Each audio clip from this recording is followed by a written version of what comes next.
अरे अरे अरे, ये कैसे हो सकता है? हम मारते हैं तो हमारी चारों दिशाओं में गोली फैल जाती है, और ये भाई साहब मारते हैं तो सारी हेड। एक minute, M1887 one tap trick. So देखो, मैं अपने 3 साल के एक्सपीरियंस से तुम्हें बता सकता हूँ कि तुम्हारे लिए वन टैप के लिए बेस्ट गन कौन सी होगी। और हाँ, ये शॉर्ट गन की बात हो रही है तो थोड़ी देर के लिए डिजर्ट और बुट पिकर को साइड में रखते हैं, क्योंकि वन टैप मारना उस गन से मुश्किल है जिसमें से ढेर सारी गोलियां निकलती हो। बुट पिकर और डिजर्ट से तो बच्चे भी मार देते हैं, समझ रहे हो। एंड तुम्हें शायद से ही पता हो कि जब से M1887 हमारे गेम में आई थी ना, तभी से वन टैप का भी ट्रेंड चालू हो गया था। कोई तो झूठ बोल रहा है, ये कैसे हो सकता है? हमें पता है, इससे पहले भी वन टैप वाली गन थी। अरे M10 को ही ले लो। अरे शॉटगन किंग जिसे यूज करता था, भूल गए? और हाँ, भूलने से याद आया, लाइक करना भी भूल जाते हो आजकल तुम लोग। देख क्या रहे हो? लाइक करो अभी। हाँ, अब ठीक है। तो हाँ, तुम्हें तो पता ही होगा M1040 के बारे में, बहुत ही अच्छी गन है, लेकिन उसमें एक चीज की कमी है, वो है रेंज। और हाँ, उसी कमी को पूरा कर दिया था हमारी M1887 ने। और हाँ, रेट ऑफ फायर भी ज्यादा था इसका। तो बताओ, वन टैप मारने के लिए तुम्हें और क्या चाहिए? सिंपल सी बात है, रेंज और रेट ऑफ फायर। तो फिर हमने भी सोचा क्यों ना तुम्हें इसके फायदों के बारे में बताया जाए, ताकि तुम भी इसी तरीके से वन टैप मारना सीख जाओ। और हाँ, अगर देखो तुम्हारे पास एक लो एंड डिवाइस है तो उसमें भी हेड लगेंगे। अब वो कैसे, उसके लिए तुम्हें वीडियो को पूरा देखना पड़ेगा। सो चलो फिर वीडियो को शुरू करते हैं बिना किसी देरी के। और हाँ, सब्सक्राइब तो करना ही पड़ेगा। एक सब्सक्राइबर की कीमत तुम क्या जानो, सब्सक्राइबर बाबू। अब देखो, सबसे पहले बात करते हैं ड्रैग और वन टैप के बीच की बात है, ठीक है। क्योंकि देखो, बहुत से बंदे ऐसे हैं कि जिन्हें पता भी नहीं है कि ड्रैग और वन टैप दोनों अलग अलग चीज है। वो सिंपली करते क्या है, मारते तो ड्रैग है लेकिन बोलते वन टैप। तो उन्हीं के कुछ डाउट हम क्लियर सबसे पहले कर देते हैं। अब देखो, सबसे पहले बात करते हैं कि आखिर ड्रैग क्या है, ठीक है, एंड ड्रैग कैसे वर्क करता है। सो देखो, सिंपल सी बात है, आपने जो अपना फ्री फायर है इसमें तुम्हें पता है डिफॉल्ट सिस्टम मिलता है, ठीक है। यानी कि तुम अगर बंदे के आसपास रख के भी अगर फायर बटन को ड्रैग करोगे या फिर फायर बटन को दाबोगे तो सिंपल सा उसके बॉडी पर एम कनेक्ट हो जाता है। और देखो, जब भी तुम किसी भी बंदे को मारते हो और अपने जब तुम्हारा वो फायर बटन होता है उसको तुम ऊपर की साइड खींचते हो हेडशॉट मारने के लिए, तो उसे कहते हैं हम ड्रैग हेडशॉट, ठीक है। इसी तरह के देखो, बहुत से बंदे क्या करते हैं कि देखो, जब भी उनके पास शॉटगन होती है तो वो उसको होल्ड करके ऊपर की तरफ खींचते हैं, जिससे कि उसका कभी कभार हेडशॉट लग जाता है, ठीक है। तो वो एक ड्रैग होता है। लेकिन अब उसी तरह बात करें कि आखिर वन टैप क्या होता है। देखो, वन टैप में ऐसा कुछ नहीं होता है। वन टैप में तुम्हें सिर्फ, देखो, वन टैप का मतलब यानी कि सिर्फ एक ही बार टैप करना है, यानी कि एक ही बार टैप करना है। एक गोली चला के तुम्हें बंदे को नॉक करना है। और एक गोली चला के बंदा कब नॉक होगा, जब उसका गोली सीधा हेड पे लगेगा। देखो, ड्रैग क्या है, देखो, ड्रैग में तुम सिंपल सा किसी भी गन से तुम बस तुम्हें ऊपर के साइड करना है, अपने फायर बटन को होल्ड करके रखना है और ऊपर के साइड ड्रैग करना है, वो तुम्हारा ड्रैग हो जाता है।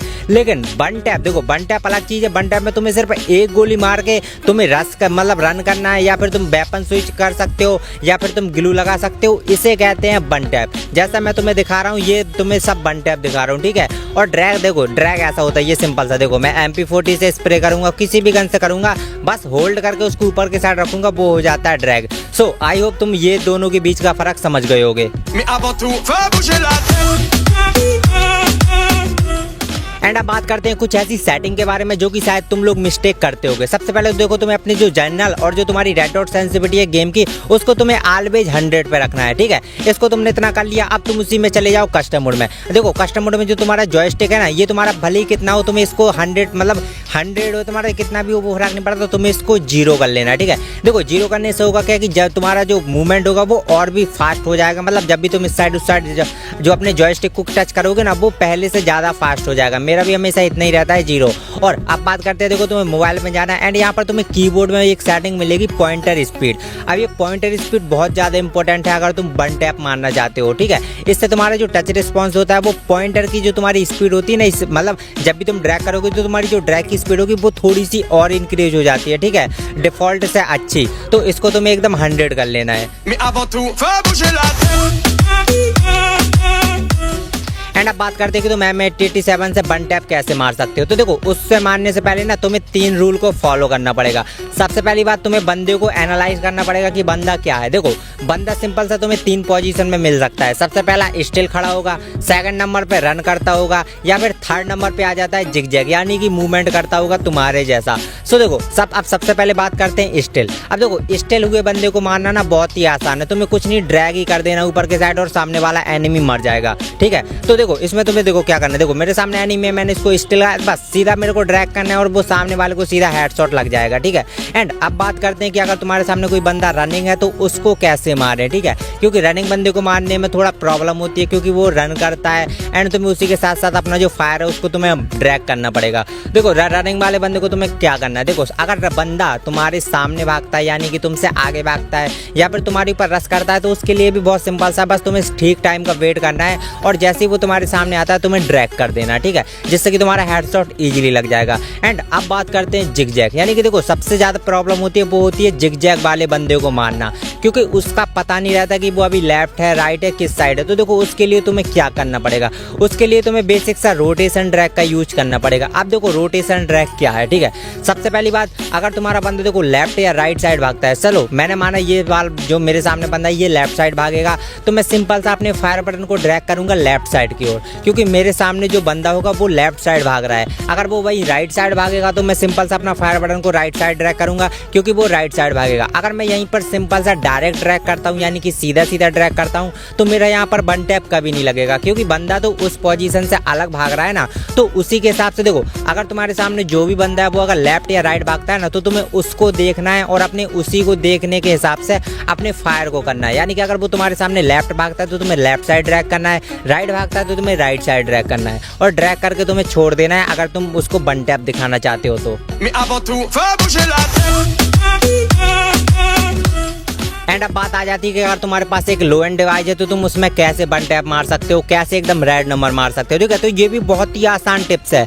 देखो तुम्हें कुछ नहीं करना, देखो बेसिकली होता क्या है कि अगर तुम्हारे पास एक लो एंड डिवाइस है जिसकी सेंसिटिविटी कम है, हैंग होता है, मतलब बहुत सी उसमें प्रॉब्लम होती है, तो देखो उसमें तुम्हें अगर तुम उसमें भाई जिग जैग करके मारना चाहोगे, रन करके मारना चाहोगे तो सिंपल सी बात है उतना ठीक टाइम पे वो तो तुम्हारा एक सबसे पहली बात मुड़ेगा नहीं। एंड अगर मुड़ जाएगा तो क्या पता ठीक से अभी तुम्हारी टच भी ना काम करे, तो मतलब ऐसी बहुत सी सारी प्रॉब्लम होती है। तो देखो अब तुम्हें इसको कैसे सॉल्व करना है, देखो सिंपल सा, जब भी देखो तुम्हारे साथ कोई भी एनिमी हो ना तो तुम्हें क्या करना है उसको जिग जैग करके नहीं मारना है, ठीक है। अगर तुम्हारे पास हाई डिवाइस है तो तुम उसको जिग जैग करके मार सकते हो, लेकिन अगर तुम्हारे पास एक लो एंड डिवाइस है तो तुम्हें क्या करना है सिंपल सा बैठ जाना है, ठीक है, सिट कर लेना है और सिट करके तुम्हें ड्रैग करना है। अब देखो सिट करने से होगा क्या कि जो तुम्हारी सारी मूवमेंट होगी ना वो तुम्हारे साथ एकदम समझ लो बैठ जाएगी, तुम्हें कुछ नहीं करना है। और अब जब भी तुम्हारे सामने कोई भी एनिमी हो तो तुम्हें सिंपल सा बैठ के तुम्हें ड्रैग कर देना है, जिससे कि तुम्हारा सारा फोकस हो जाएगा ड्रैग के ऊपर और उसको 100% चांस है कि भाई उसको हेडशॉट लगेगा ही लगेगा। जैसे मैं तुम्हें देखो बैकग्राउंड में दिखा रहा हूँ, सिट करके मारना बहुत ही आसान है, बस तुम्हें ड्रैग ही करना है और तुम्हें कुछ नहीं करना है, बस एक बार सिट करके तुम ड्रैग कर दो और आप उस बंदे को सामने वाले को इजीली हेडशॉट मार सकते हो। सो इसको तुम जरूर ट्राई करना। एंड देखो कुछ बंदों का ये भी प्रॉब्लम था कि यार भाई देखो हम कैसे भी करके बंदों को हेडशॉट मार लेते हैं लॉन्ग रेंज में, लेकिन अगर कोई बंदा हमारे साथ एकदम क्लोज रेंज में आ जाता है या फिर कस्टम में आ जाता है तो भाई उसको हम कैसे मारे, एकदम क्लोज रेंज में उस बंदे को हम कैसे मारे। तो देखो उसमें तुम्हें क्या करना है, देखो जब भी तुम किसी भी बंदे के साथ 1v1 कस्टम करते हो तो देखो तुम्हें क्या करना है, सबसे पहले बात तो उसके तुम्हें एकदम पास में जाना है, उसके पास जाके तुम्हें एकदम उसके देखो उसके जब तुम इसके पास जाओगे तो तुम्हें ग्लू लगा के एकदम पास जाना है और ट्राई करना है कि तुम उसके सामने से गुजर जाओ या फिर मतलब तुम्हें देखो कैसे भी करके ना उसके पीछे जाना है। यानी कि जब तुम उसके पीछे जाओगे तो वो जो तुम्हारा एनिमी होगा वो सामने होना चाहिए, यानी कि वो सीधा सीधा दौड़ेगा तुम उसके पीछे जाओगे। अब बस तुम्हें क्या करना है, सिंपल सा उसके पीछे जाके बस एम को कनेक्ट करना है और सिंपल सा डायरेक्ट ड्रैग कर देना है, क्योंकि उसको खुद समझ में नहीं आएगा कि बंदा किधर है, वो तो सिंपल सा रन कर रहा होगा। जैसे मैं देखो यहाँ पर तुम्हें दिखा रहा हूँ, देखो ये सामने एनिमी था, मैं बस इसके सिंपल सा इसको जो क्या कंफ्यूज करके बस इसके पास गया और जैसे ही इसने सामने भागना स्टार्ट किया, इसको लगा होगा मैं सामने हूँ लेकिन मैं था इसके पीछे, तो बस जैसे इसने सामने किया मैंने बस सिंपल सा अपना एम को लॉक किया एंड ड्रैग कर दिया, सिंपल सा उसको हेडशॉट लग गया। तो ये ट्रिक भी तुम जरूर यूज करना। देखो तुम्हें ये तो पता हो गई कि तुम्हें किस टाइम पे कितना ड्रैग करना है। देखो अगर तुम्हारे सामने जो बंदा एकदम क्लोज रेंज में है तो तुम्हें जितना हाई हो सके तुम्हें उतना हाई तरीके से ड्रैग करना है, ठीक है। मतलब तुम्हें यहाँ पर छोटा सा ड्रैग नहीं करना है, तुम्हें स्क्रीन को ज़्यादा ड्रैग करना पड़ेगा तब जाके तुम्हारा वन टैप लगेगा। एंड अगर तुम्हारे सामने जो बंदा है वो बहुत ही ज़्यादा दूर है, यानी कि जिधर पे तुम्हारा जो एम है वो रेड है, तो वहाँ पर तुम्हें हल्का सा ड्रैग करना है, क्योंकि अगर तुम वहाँ पर ज़्यादा ड्रैग कर दोगे ना तो तुम्हारा मतलब एम जो है सीधा आसमान में चला जाएगा। तो देखो बंदा अगर दूर है तो तुम्हें कम ड्रैग करना है, थोड़ा पास है तो तुम्हें मीडियम ड्रैग करना है, एंड अगर बिल्कुल तुम्हारे बंदा एकदम शॉर्ट में है तो तुम्हें एकदम तेज से ड्रैग करना है। देखो अब बात बात करते हैं कि तुम्हें बेस्ट गन कैसे डिसाइड करनी है तुम्हारे लिए, मतलब तुम्हारे लिए कौन सी गन बेस्ट होगी, डैमेज वाली, एक्यूरेसी वाली या फिर रेट ऑफ फायर। चलो इसके लिए मैं तुम्हें एक सिंपल सा एग्जांपल देता हूँ। मेरे सामने दो चीज़ है, एक मेरे पास सुई है, एक मेरे पास ईंट है। अब जो ईंट है अगर मैं तुम्हें फेंक के मारूंगा तो सिंपल सी बात है तुम्हें डैमेज पड़ेगा ज़्यादा सुई के मुकाबले, ठीक है, पड़ेगा ना। लेकिन यहाँ पर तुम एक चीज़ समझना, सुई के पास है रेट ऑफ फायर। अब अगर सुई को तुम एक गोली की रफ्तार से किसी को मारोगे तो समझ रहे हो ना वो कितनी घातक हो जाएगी तुम्हारे ईंट के मुकाबले। तो देखो समझने वाले यहाँ पर समझ गए कि कौन सी गन ज़्यादा बेस्ट है तुम्हारे लिए, यानी कि रेट ऑफ फायर वाली तुम्हारे लिए बेस्ट है या फिर तुम्हारे लिए बेस्ट है डैमेज वाली। पत्थर को तुम याद रखना, पत्थर में तुम्हारा डैमेज ज़्यादा है, लेकिन सुई एक पतली चीज़ है जो कि एक रेट ऑफ फायर का काम करती है। यानी कि अगर तुम सुई को रेट ऑफ फायर की तरीके से पहले जो मारोगे ना तो सुई एकदम आर पार हो जाएगी। तो समझ गए ना, तुम्हें रेट ऑफ फायर वाली चुननी है या फिर तुम्हें डैमेज वाली।